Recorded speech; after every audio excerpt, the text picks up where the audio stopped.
Good morning. We welcome you to WKYT's Kentucky Newsmakers. I'm Bill Bryant. Our guest today is University of Kentucky President Dr. Eli Capilouto. A lot has happened since our last visit with Dr. Capilouto, including a change in governance that gives students and staff a stronger voice. It took away decision-making power from faculty. Then the Faculty Senate passed a no-confidence resolution against Capilouto. So where do things stand now? UK also broke ground on a new 263,000 square foot agricultural research center. UK healthcare continues to expand both at Chandler Hospital in Lexington and at a growing number of campuses around the state. And the BBN has been rolling lately. That includes hiring a new men's coach for basketball, Mark Pope, women's coach Kenny Brooks, and of course there was that magical run for UK baseball to the College World Series. A lot to discuss today with UK President Dr. Capilouto. Thanks for coming. We appreciate it. Glad to be here. Oh, it always sounds like there's a lot going on over there, because there is, right? A lot going on and good things for Kentucky. You referred to the change in governance as a positive move for the university. As you know, some faculty members called it a catastrophic mistake and a power grab. Why did you think that was necessary? Well, our board directed us to look at our policies in that regard. They asked us after that examination to reframe our governing regulations to be more like what you find at most universities. Decades ago, delegation of educational policy had been made to the University Senate. The University Senate is really more of a faculty senate. At most universities, their advice is important, but the final decisions rest with the administration, who answers to the Board of Trustees. So that's really the step that we took. It is typical of what you're going to find in universities across the country. And in fact, we examined other universities, our peers, and found that what we're doing now is typical. How important is faculty advice to you? Faculty advice is extraordinarily important. We listen carefully. We make better decisions. We also, through this experience, recognize how valuable the voice of 25,000 plus staff are, 35,000 students. It takes that kind of community to come together, to advise, work together, to advance Kentucky in everything we do. Given the pushback, a vote of no confidence in the president, how did you take that? My position is not a popularity contest. A few years ago during COVID, I had over 500 people sign a petition telling me to mandate a vaccine. I said we didn't need to do that. I was going to trust our students, our faculty, our staff to make that decision on their own. That once they saw the facts, once they saw how it could protect themselves and protect the entire community, I thought they'd make the right choice. 92% of them chose to be vaccinated. It was their choice. So I've had other occasions where I had that kind of opposition. It comes with the job. Do you fear it will hurt cooperation, or do you think that because you have now maybe extended more voice to staff and students that there will be more cooperation on campus? Certainly expect so, and we're going to work hard to make that the case. Some question the value of higher education these days. As you know, it was announced this week UK will have a small increase in tuition and fees. Is that the university doing its part to make sure that a college degree is still worth it for those who make the investment? Yes, we're expecting a freshman class of 6,500 students. That's several thousand more than we had a decade ago. We also can assure those students their likelihood of graduating has now reached a level, it's increased every year, such that we're amongst the top universities of our type in the country. So we want you to be prepared to enter the workforce, to have the technical competencies, but also the soft skills, so that you can work in teams and effectively communicate. That's what our employers are looking for.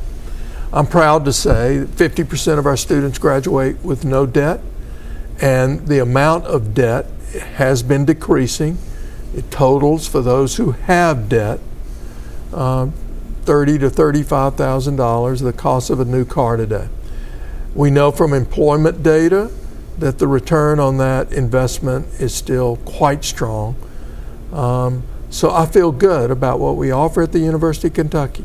And we ask ourselves every day, how can we even better serve our students, their families, and Kentucky? You mentioned the soft skills, the showing up, the being able to communicate, and so on. How is that? Is that integrated into the various courses, or are there particular tracks that are offered so that gets out there among students? Because if you talk to employers, that's what they mention today as being a shortcoming some of the time. Sure, and I think we listen to employers. In fact, our board had directed us to have a work group that looked at our core curriculum. We wanted to be sure that those kinds of skills are embedded there. And I have to say, our faculty, in many ways, within the classroom and experiences they create through internships and co-ops and things like that, I think hone those skills even more so for our students. But we also have extracurricular activities at the University of Kentucky where you do build those social skills. That's what makes a residential experience, I think, so valuable. And I'm confident. We have over 600 student organizations. Students participate in those, and we introduced something novel. No one else in the country's ever done it, where we reward you for that kind of participation, that community building. It's called UK Invest. Every student at the University of Kentucky has access to an investment account. Our partner is Fidelity, that manages retirement plans, all over the country. And we'll deposit money in your account. You can invest it in 5 mutual funds, our money market. You have to take a financial literacy course, financial management. You have to behave well, do well. But we've had over 7,000 students now invest $1 million in this UK Invest program. And just like many of the other things we've done, other universities around the country want to copy us. Get them started in that philanthropy early, huh? They got to save for themselves too and their families. What is your general approach to artificial intelligence, AI? Is it to be feared? Is it to be embraced? Is it something that is going to be a part of campus from now on? I think it's going to be part of our lives, and it's all those things. We need to understand its pitfalls, and we need to understand its power. And we started over a year ago. Our provost led an effort. Our faculty take great interest in this. As someone has said to me, I think it's repeated often, artificial intelligence is not going to take your job, but somebody that understands artificial intelligence could take your job. So we need to prepare students for this technology. A dynamic part of the university, of course, is UK healthcare. The growth seems to be continuing both at the Chandler Hospital here in Lexington, the Markey Cancer Center, the other campuses here, as well as locations around the state. Give us some idea of the scope of UK healthcare and the goals ahead. Sure. This year our board approved a $8.4 billion budget for the University of Kentucky. 60% of that involves healthcare. It has been the fastest growth segment of our budget. And that's because we have a simple vision. And that was no Kentuckian should have to leave home for the very best of care in the worst of times concerning their health. That doesn't mean everybody needs to come to Lexington. We partner with clinics, physicians, hospitals around the state. But we offer a care that most places cannot offer. And the more you do, the better you are at it. It's very expensive care. Not every place can have the full suite of technologies you need or the expertise to provide it. But when you need to come to Lexington for that kind of care, we want to be here for you. We want you to heal and be treated, when appropriate, in your community. So we extended our partnerships, King's Daughters in Ashland, Kentucky, and more recently St. Clair. Both institutions have rich traditions in alignment with ours, and St. Clair, of course, is in Moorhead. Do you believe there will be more agreements like that? Is it the mission of UK Healthcare to acquire or manage more hospitals or high-level clinics? We're here to be partners. We have no shopping lists. In both of these situations, those hospitals came to us. We didn't reach out. And then we took a long period of time to examine, would it be a good partnership? How can we work best together in serving our fellow citizens in Kentucky? Dr. Capilouto, it's difficult for medical schools or universities to crank out more primary care doctors, though that is needed in Kentucky right now. What is the university doing to meet the needs there and in nursing and other areas where there are shortages within healthcare? First of all, without any support from the state, because we thought it was the right thing to do, it was at a time where the state had limited resources, but we used ours to create 2 4-year medical colleges in Northern Kentucky and Western Kentucky in partnership with the universities. Those are 4-year campuses. We also have a 2-year program. Take your first 2 years in Lexington, your final 2 years in Moorhead, and those individuals tend to practice in those underserved areas. We were able to expand our medical school enrollment by well over 20% when we did that. We're going to be able to do even more, and I'm grateful to the governor and the General Assembly because they allocated funds, we broke ground on it, a new health education building. We'll be able to educate more nurses, all of the health professions, physical therapy, occupational therapy, and so forth, physicians, and public health providers who can treat an entire community, not just one individual at a time. You've often told me that a powerful economic part of the campus and an important mission of UK is its research, certainly in medicine, certainly in other areas as well. Give us some idea of that landscape. Well, we have to go out and compete for these dollars. It's usually national competition. We've been awarded typically around $500 million a year, and we chose research topics that most affect Kentuckians. We have 8 research priority areas, diseases, certainly cardiovascular disease, diabetes, cancer, and so forth, but other areas that we think are important to our future, like energy and advanced manufacturing. We are one of only 8 universities in the country that has this broad array of colleges and disciplines on a contiguous campus. Most of the questions that we have to answer today involve multiple disciplines coming together to conduct that leading edge research. So we've done well there too, and it's in alignment with what we think the citizens of Kentucky ask us to do. Agriculture has always been a keystone at the University of Kentucky. Now work is underway on this huge new agricultural building. Will that make a difference in what can be offered and done in that area? Yes, sir.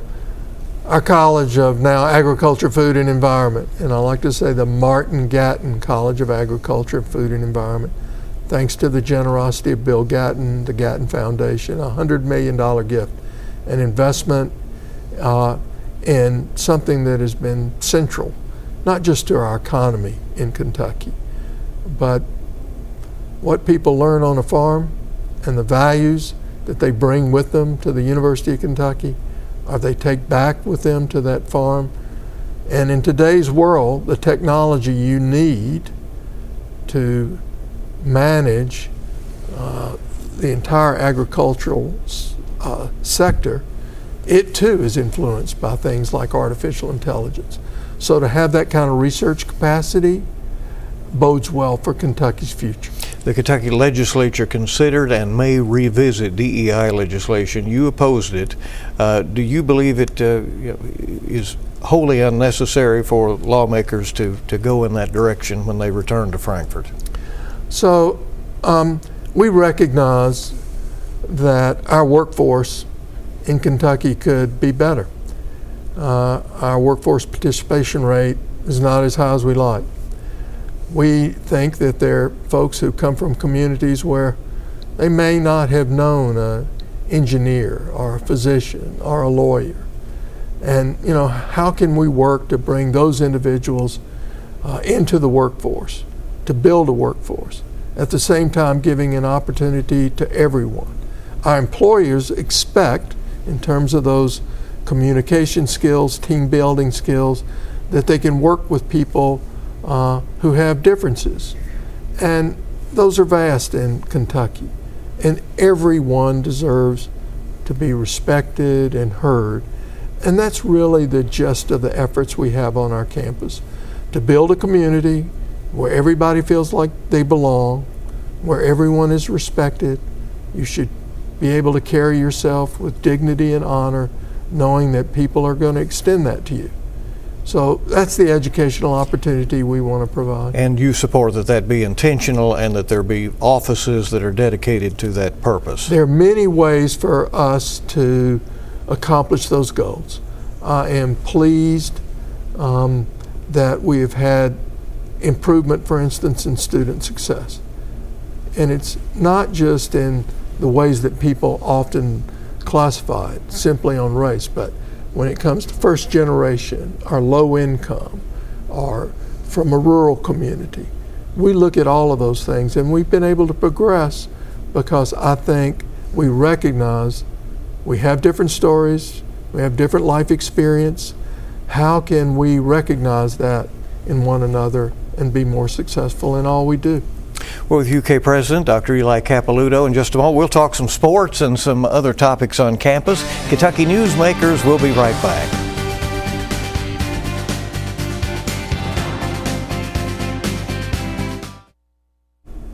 Welcome back to WKYT's Kentucky Newsmakers. We're discussing lots of topics with UK President Dr. Eli Capilouto. The death of Dr. Doris Yvonne Wilkinson has led to a lot of discussions this week about her career and trailblazing ways.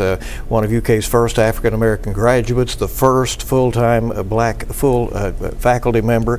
What does her legacy mean? I want to reflect on the honor I had as UK's president to award her an honorary doctorate. Our faculty recommended this, our board approved. Her health challenges were such that she couldn't make it to our commencement ceremony in Rupp Arena.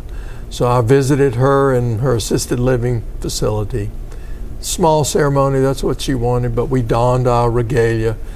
And then there were students of hers there. And I talked to them about the transformative education she had made possible for them and the difference she had made in their lives. And then when we lost her this week and I reached out to some faculty, they said they were at the University of Kentucky because of her. And that's the legacy that our faculty leave for generations that follow. Let's talk some sports. Men's basketball coach John Calipari is gone. Mark Pope is the new coach. How do you describe what Coach Pope seems to be doing in these weeks? He is busy, right? He's busy. He's enthusiastic. He loves Kentucky. He's one that benefited from a transformative experience. He points to it all the time. And that's what he wants for those athletes and students that are coming to the University of Kentucky. So you love being around him, full of energy, and I can't wait till the season starts. You think you'll need some time, or could it be, something big happen this first season?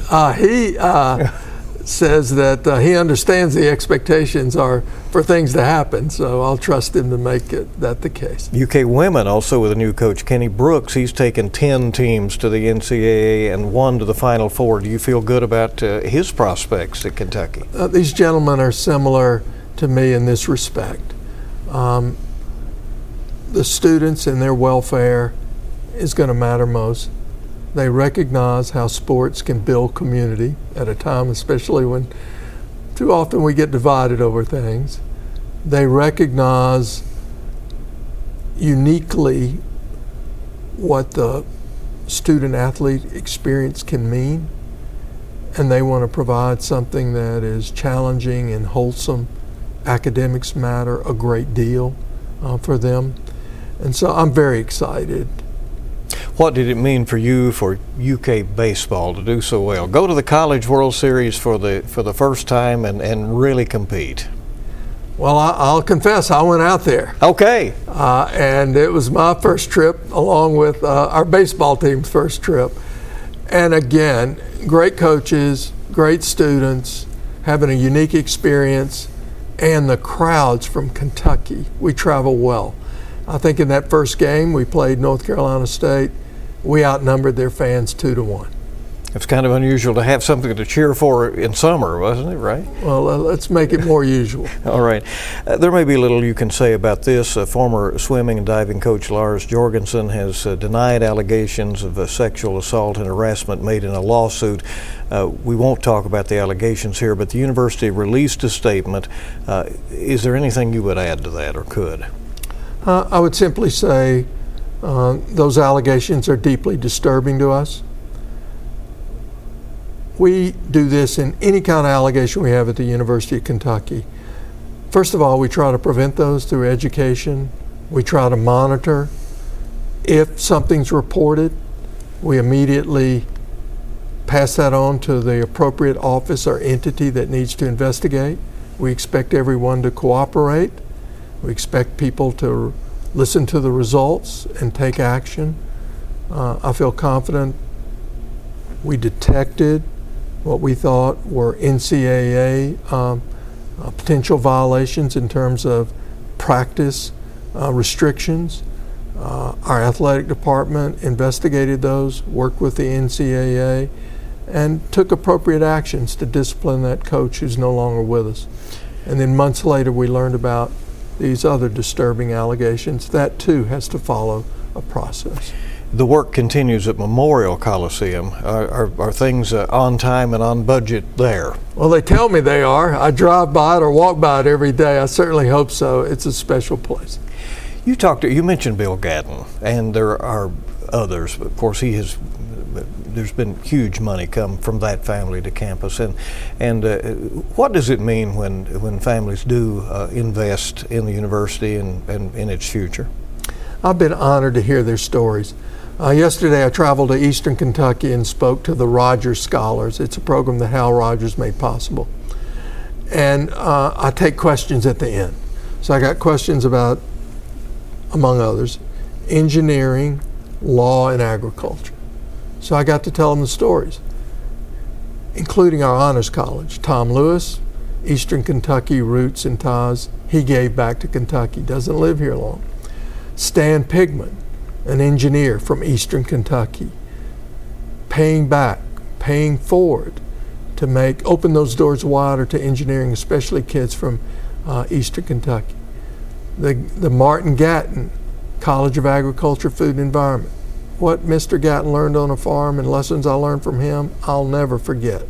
He wanted that to continue, even after his life ended. And then lastly, J. David Rosenberg grew up here in Lexington, became a successful lawyer, considers those faculty who taught him in the law school to make possible a life of meaning and purpose, and he gives back. So when I tell those kids that story, my hope is that those are the models they're going to follow one day. They're going to come to the University of Kentucky or go to another great university in Kentucky, do well, and give back. University raises money, obviously. Do you encourage people to do that and to see that as a way they can leave a legacy? Well, I'm here to ask you, Bill. Certainly we do, right? And I'm proud to say we had a capital campaign and did well. The point being that public universities used to exist with a lot of tax dollars and tuition, and you could take care of the bills that way. No longer, right? It takes lots of support, and we finished our Kentucky Can capital campaign people chose to invest over $2.1 billion. I think it's the best investment in Kentucky's future you can find. You're seeming spry today and all that. Do you ever look at the end of this thing? Well, I think a lot of people hoping I'm at the end of this thing. No, I mean, but one day they expect that news would happen. You're not nearing retirement, right? I am most fortunate that I enjoy good health. I thrive on the work, and I have a board that is supportive and gives me good guidance. Mr. President, thanks for coming. Thank you. We appreciate it. So we'll have you back, right? And we hope you'll stay with us. We'll wrap up Kentucky Newsmakers in a moment.